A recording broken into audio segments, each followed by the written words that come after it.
Welcome back to Donington Park, everybody. Our second race of the day is just heading out onto circuit for the Porsche Club Motorsport Championship with Pirelli, which also, of course, encompasses the Porsche Club Motorsport Championship in what are wet conditions again now. We saw a race earlier on today where it sort of went dry, greasy, and then a little bit wet in it. We've gone back to dry again here at the circuit subsequently, and now the rain started to come back in again. So all of these drivers then, decisions to make.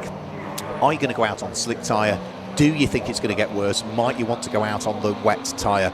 We will have to wait and see as to what the decisions have been made by the drivers. The race earlier on, Mark McAleer claimed the win from Simon Clark and Ed Hayes, and in the AM category it was Oliver Chatham from Barrington Darcy and Darren Lebet.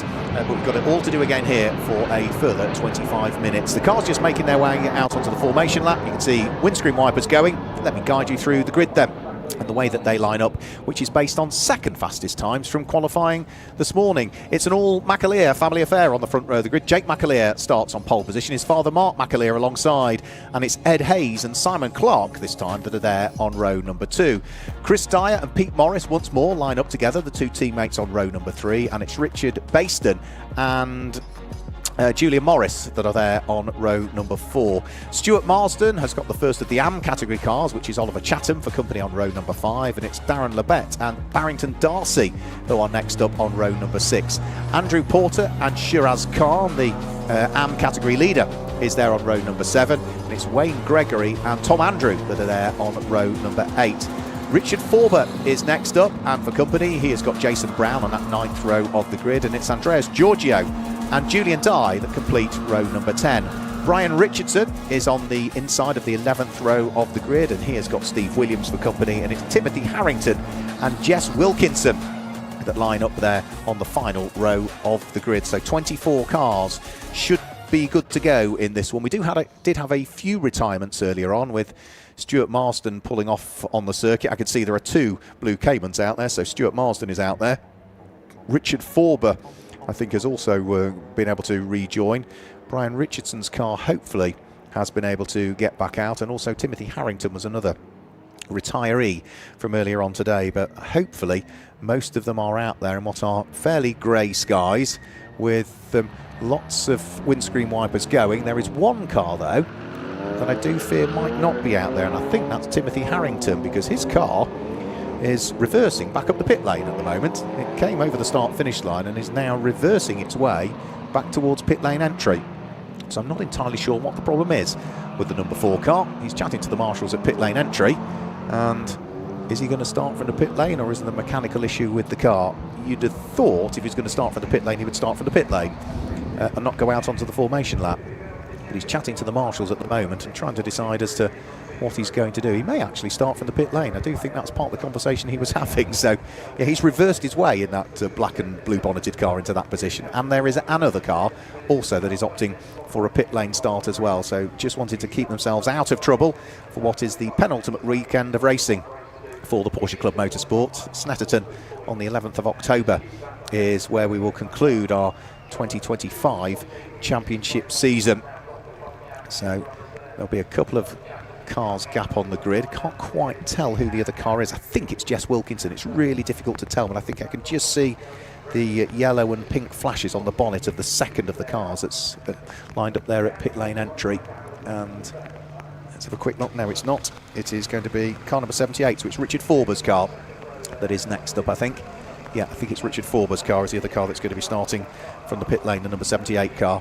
So wait for the grid to be fully formed up. A little bit of shuffling further down through the pack as Andreas Giorgio gets himself into the correct position, and hopefully we can get this race underway without too much of a delay. The few spits of rain that were coming down has now turned into full rain, I'm afraid, so it is going to make it very, very tricky indeed, particularly if in the assembly area you opted for the Pirelli slick tyre and thought that that might be the way to go.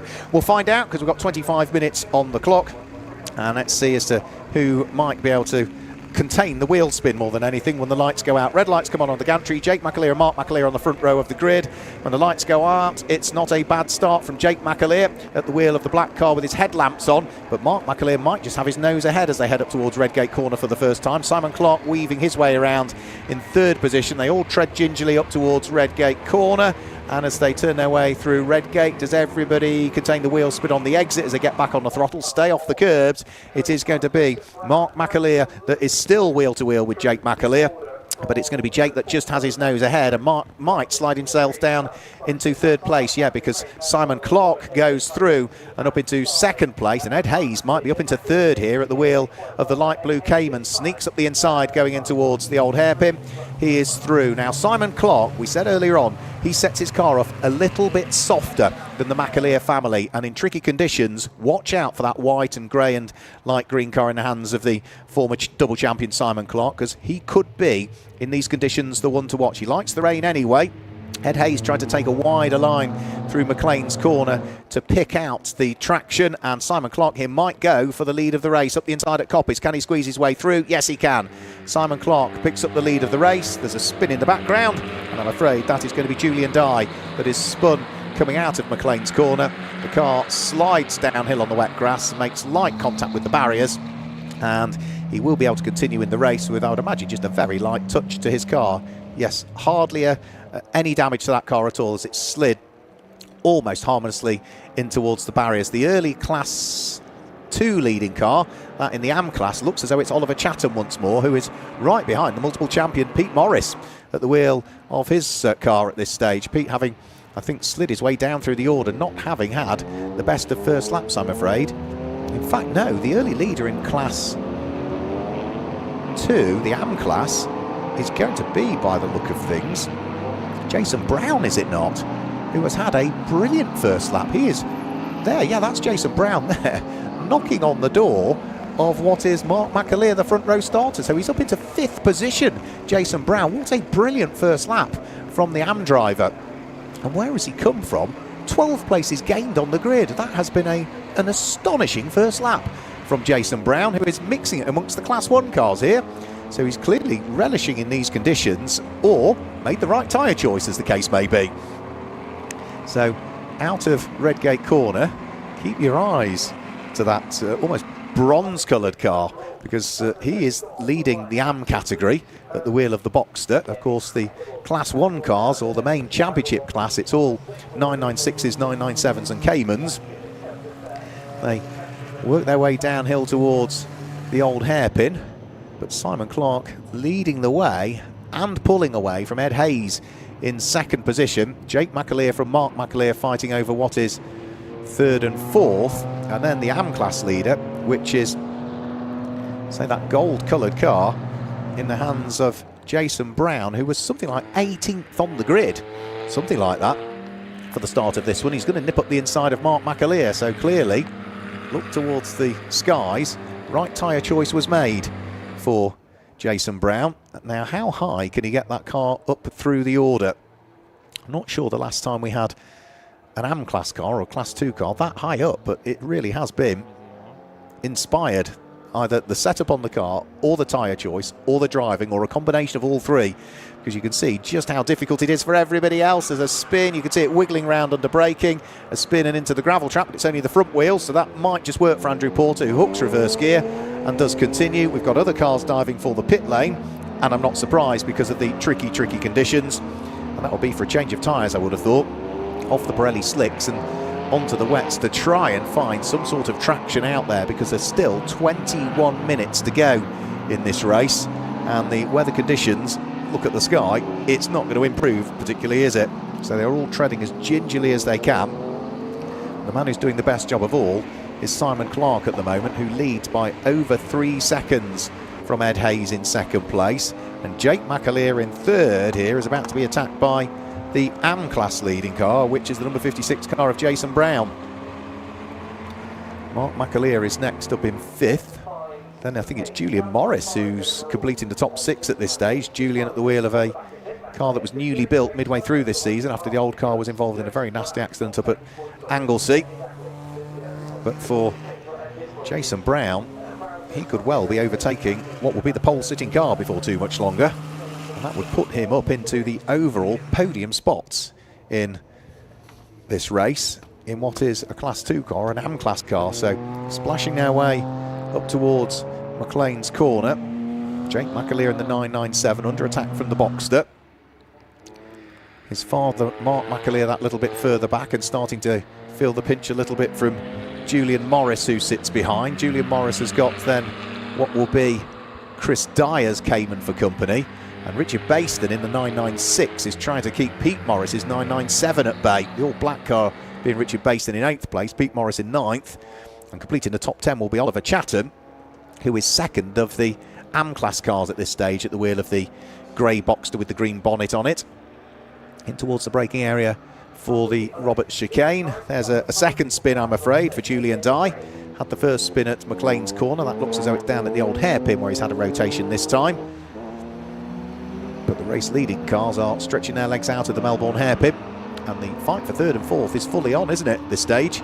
Jake McAleer under big pressure from Jason Brown, who won't be quite as quick in a straight line as the more powerful 997, but is not really going to worry too much in these trickier conditions. The fact he's giving a few horsepower away, because it's not all about horsepower when it's tricky. It's all about the power you've got, getting it down onto the tarmac. And very sure-footed looking is Jason Brown in these conditions. Takes a nice sweep in towards Redgate corner. Our race leader set the fastest lap of the race last time through, Simon Clark. 2 minutes 0.484. And just to give you some sort of indication, that is 20 seconds a lap slower than the pole time for this race. And that was based on second fastest lap times in qualifying this morning. So 20 seconds slower. Just give you an indication as to how much conditions have deteriorated. Back out of the pit lane comes Brian Richardson. So change of tyres completed for him. And are we going to have a shuffle in the order here? It does look as though we have, because Julian Morris has gone through and ahead of Chris Dyer. So that would have been for 6th and 7th places that those two have shuffled their way. As for Jake McAleer in 3rd, still under pressure from the AM Class leader, which is Jason Brown. Now what can he do, Jason Brown, about the car that lies ahead of him? Again, in a straight line, Jake McAleer is likely to pull away from the lesser powered Boxster, but the Boxster will be more nimble and certainly looks more sure-footed in these tricky conditions. In towards the braking area for the Robert chicane they will go. In towards the braking area for the Melbourne hairpin comes our race leader, Simon Clark, who is leading by nearly 4 seconds. I did say at the beginning of this one, in wet conditions, we thought Simon Clark might be the one to watch. You can hear him feathering the throttle on the exit of the corner before he finally plants his foot into the footwell. And again, just got to be so careful on the brakes and also on the downshifts as well, that you don't lock the rear wheels. So a bit of lighter braking, slowly increase the brake pressure, heel and toe if needs be, just to blip the throttle on the downshift, so keep the rear in check.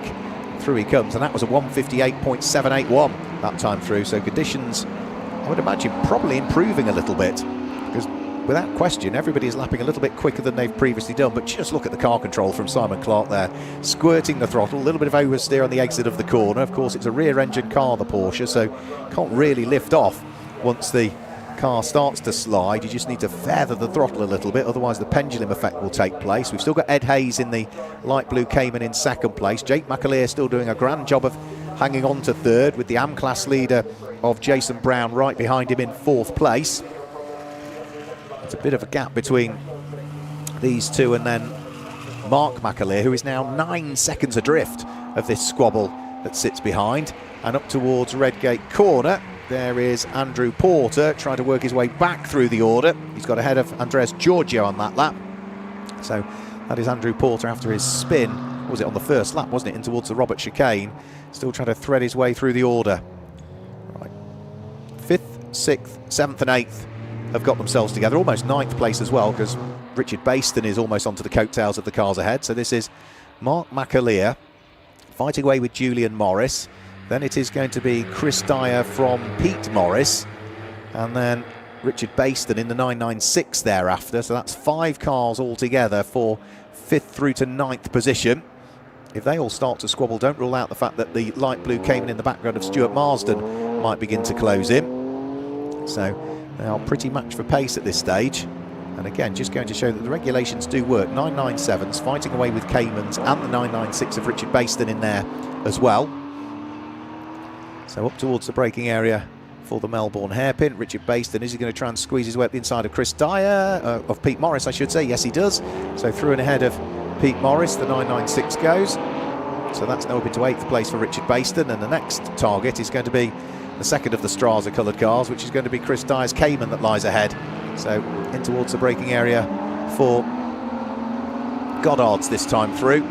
This will be lap number 5 that they're completing as they flash their way over the start-finish line. And when you consider that Mark McAleer was on the front row of the grid, he is now 22 seconds shy of the race leader.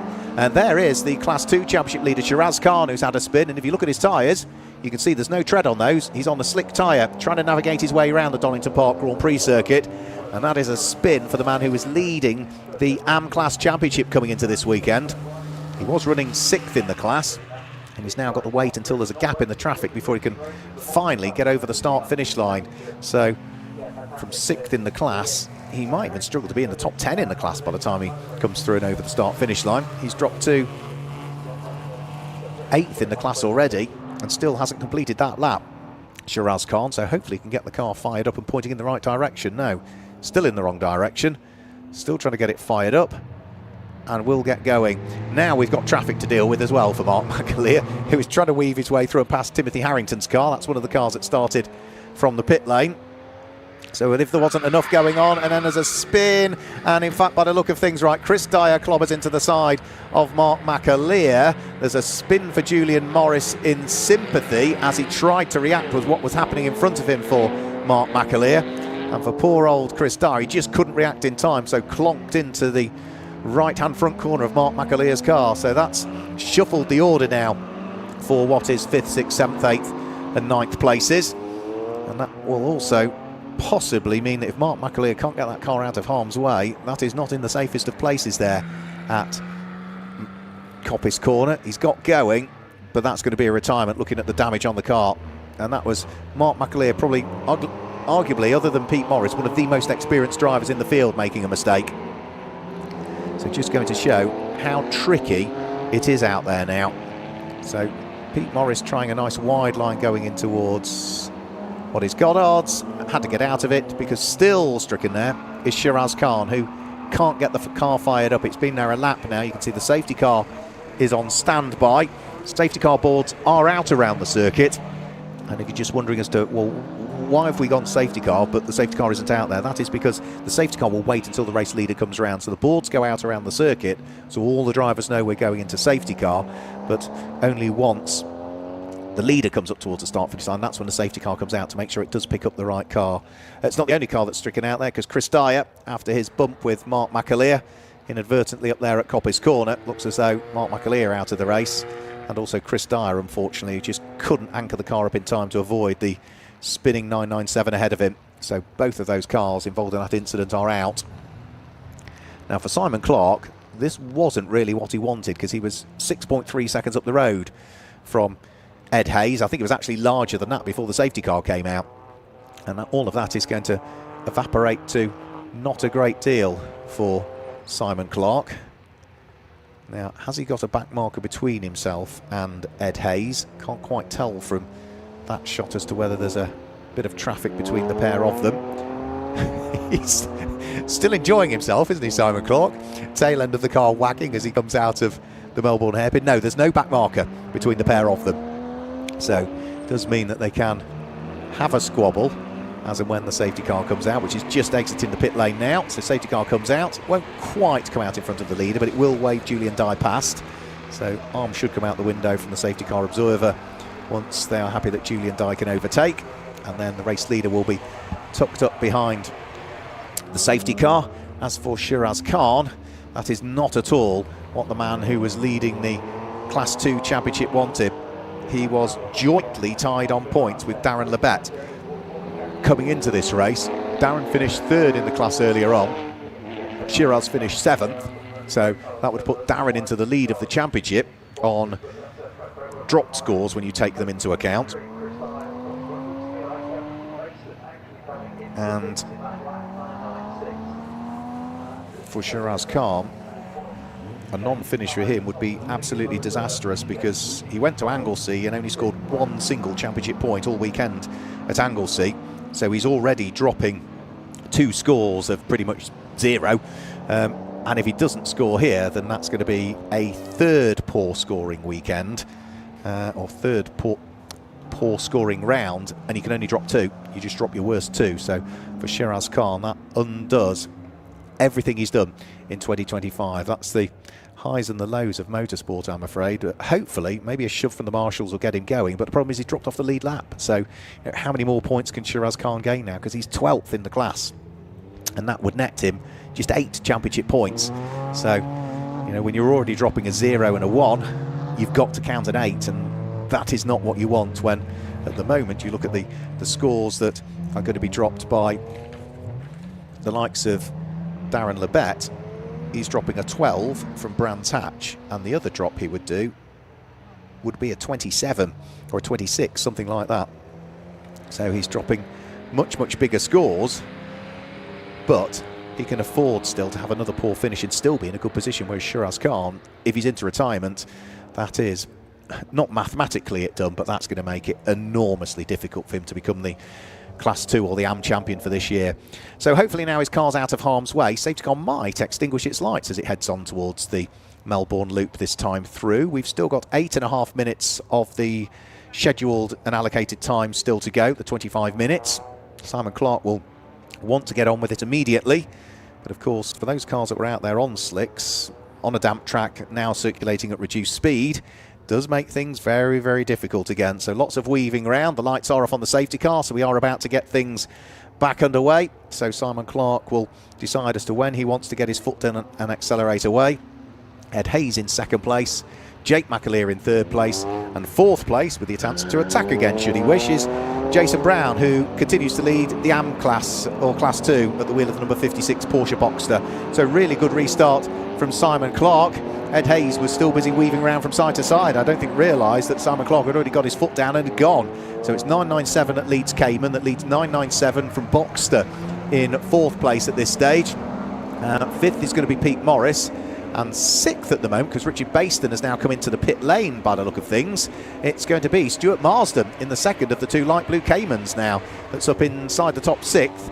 7th is going to be Oliver Chatham, who is 2nd in the AM class at this stage, but he is under attack from Julian Morris, who is delayed with the spin. And we've also got an off, and that is going to be Andreas Giorgio, that's gone off at Goddard's and has just about rejoined onto the tarmac. So just going to show still how difficult and tricky it is out there. Simon Clark leading the way. Great restart from him.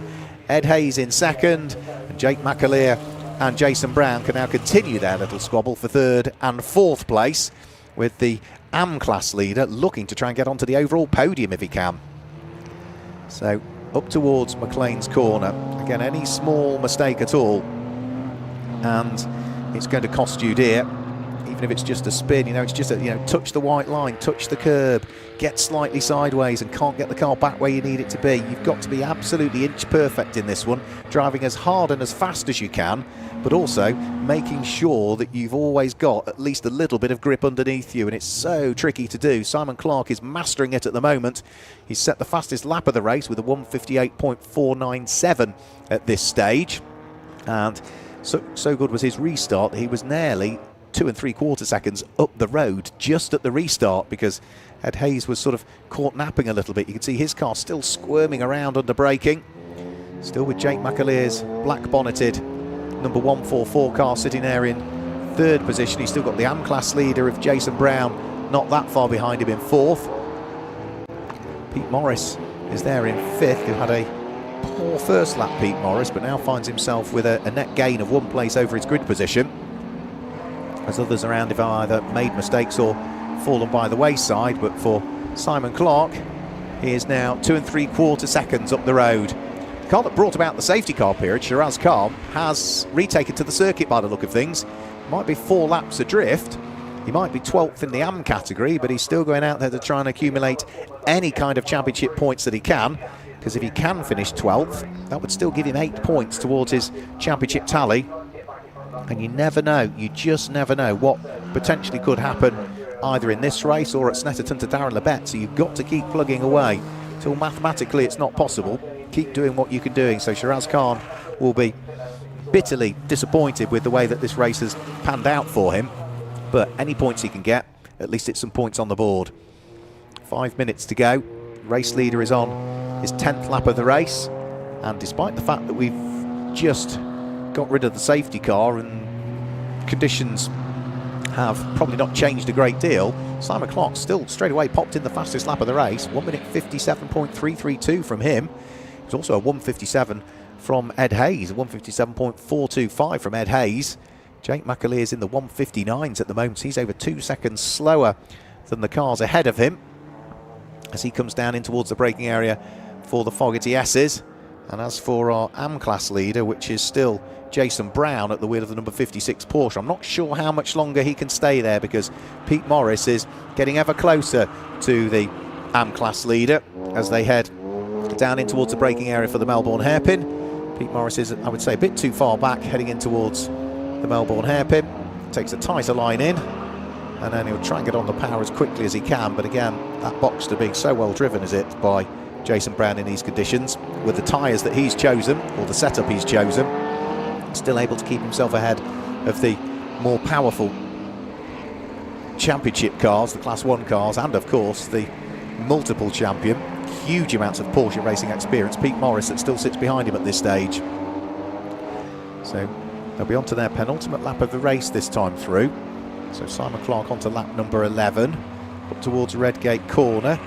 Still hanging on to fourth place is Jason Brown. Pete Morris in the 997 edging ever closer to the coattails of the Boxster as they start to splash their way downhill through the Craner curves. And then down in towards the braking area for the Melbourne hairpin. Most of the cars are now on that lap slower than they've previously been. But for Simon Clark, he was only slower by about 40 thousandths of a second than he's previously been, so still putting in some quick lap times as the race leader. 3.5 seconds is the lead advantage between himself and Ed Hayes, with Jake McAleer in this car just heading through McLean's Corner next up, and then the battle for 4th and 5th place between the Boxster of Jason Brown and Pete Morris up towards Coppice Corner. Get on the throttle, but just be careful with how you blend that throttle in. Wait until you've got pretty much all the steering lock off before you're flat on the throttle in these conditions. And I think Simon Clark on this lap could well be on for another new fastest lap of the race. He's just done an absolute best first sector and an absolute best second sector, quicker than anybody has managed in the race so far. So purple sector 1, purple sector 2. If you can stitch together the third sector, could be the perfect lap, and he'll certainly have extended his lead advantage. He was about 7 tenths of a second quicker through the first sector. He was a full second quicker through the second sector as Pete Morris again attacks for 4th place. Has to settle still for 5th at the moment as they head up towards the conclusion of what will be lap number 11 this time through, and on to lap number 12, which is where Simon Clark, our race leader, is going. New fastest lap of the race, 1:56.548. He was slightly slower through the final sector than he'd previously been, but that is still another new fastest lap of the race, and of course that nets Simon Clark an additional championship point, which could all become very important when it comes to the totting up at the end of the season, because he was within a whisker. He was within 9 points of Mark McAleer at the start of this weekend, and of course Mark McAleer will not be scoring many points in this one, and that's the second poor weekend or poor race of the season for Mark McAleer. Simon Clark has already had a couple of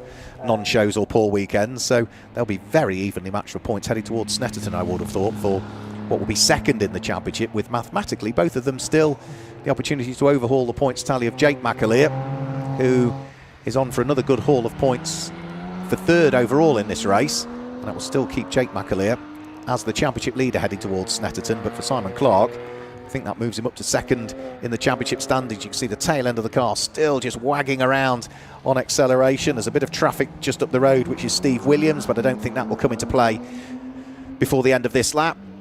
So with 30 seconds to go through the Fogarty S's for what will be the 12th time of asking, and it looks as though Simon Clark is on course for what for him would be win number 5 of the 2025 championship season. He won both of the races at Brands Hatch on the Grand Prix circuit. He won at Oulton Park. He won last time out at Silverstone on the Grand Prix circuit in the second of the 2 races here. And it looks as though his 5th win of the season is going to come at Donington Park in what were very, very tricky and challenging conditions. In towards Goddard's, the final corner. All he needs to do is be gentle with the throttle on the exit. Simon Clark is on course for another victory, and I think to pick up what will be second in the championship standings. Simon Clark through to take the checkered flag. He wins the second of our Porsche Club Championships with Pirelli. It's Ed Hayes who finishes in a season's equaling best of 2nd position. Jake McAleer comes through to finish in 3rd place. Pete Morris is through in 4th. But what a great drive from the driver that wins the AM category. Comes home to finish in 5th overall, Jason Brown, at the wheel of the Porsche Boxster. He'll be absolutely delighted with that. Julian Morris will come through to finish in 6th place, and I think 7th should go the way of Oliver Chatham, who will be on for 7th position. Here he comes now over the start-finish line, finishes 2nd in the AM. Stuart Marsden will be there in 8th place. 9th will be 2nd in AM, which is Darren Labette, and Wayne Gregory will finish 4th in AM and complete the top 10 as the rest of the cars trickle their way over the start-finish line.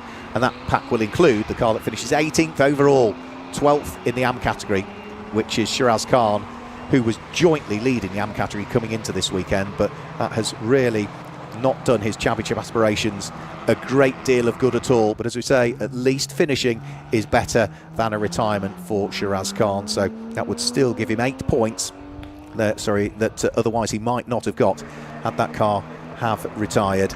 So a few more cars to take the checkered flag. I think Andreas Giorgio will be the next of those to come through to take the checkered flag. Yep, here he comes now out of Goddard's corner. Then it should be the orange and blue car of Steve Williams to come through at some point. I think he was the one that was almost caught by the race leader, wasn't he? Heading towards the checkered flag. And then we've also got, I think, Julian Dye to take the checkered flag in the yellow and the pink machine. And also, somewhere out on circuit, Timothy Harrington still to take the checkered flag. So in towards the braking area for the Melbourne Hairpin goes one. This is Timothy Harrington over the start-finish line. And then I think the final car to take the checkered flag will be Steve Williams. I think it's Alan Williams is the name, he's known as Steve. So Steve Williams about to come through, and he will be the last to take the checkered flag, unless Julian Dye takes it. I'm not sure where Julian has gone, because he might have gone missing somewhere on that final lap, possibly even in the first sector, because his car has got the exclamation mark beside it on the timing screen, which suggests that yes, it is missing in action somewhere, and that will be in the first sector. So either Redgate corner or down through the Craner curves, he may well have had a problem, so he'll be classified in 15th in the end. So the cars peeling their way in towards the pit lane. Let's just confirm some results for you then for our final race today for the Porsche Club Motorsport Championship with Pirelli. Remember, we've still got the Boxsters to come up. Simon Clark claims the win from Ed Hayes in 2nd place, Jake McAleer in 3rd, Pete Morris 4th. But in 5th place, Jason Brown wins the AM category. Julian Morris was in 6th place. Oliver Chatham was 2nd home in AM and finishes in 7th, ahead of Stuart Marsden, who was 8th. Darren Labette was 9th and completes the AM class podium. Wayne Gregory completes the top 10 overall. Then in 11th place, it was Tom Andrew, who was there in 11th position. 12th place will go the way of Andrew Porter, ahead of Andreas Giorgio, who was there in 13th position. 14th place goes the way of Steve Williams, with Julian Dye in 15th, and 16th will go the way of Brian Richardson. 17th is Timothy Harrington. 18th place for the disappointment of number 15, Shiraz Khan, who was a joint championship leader in the AM category. That's not going to help his championship aspirations a great deal. Richard Bayston called into the pit lane very late on, and then there was retirements for, I'm afraid, Mark McAleer, for Chris Dyatt, for Richard Forber, and for Jess Wilkinson, all of whom had issues along the way. So that's it for the Porsche Club Championship with Pirelli. If you want to watch the Boxster Cup, do remember they've got a further race to come up later on this afternoon. That'll be about 10 to 5 here at Donington Park. So from a wet and a rainy Donington, hopefully we'll catch you later on for the Boxster Cup. Goodbye.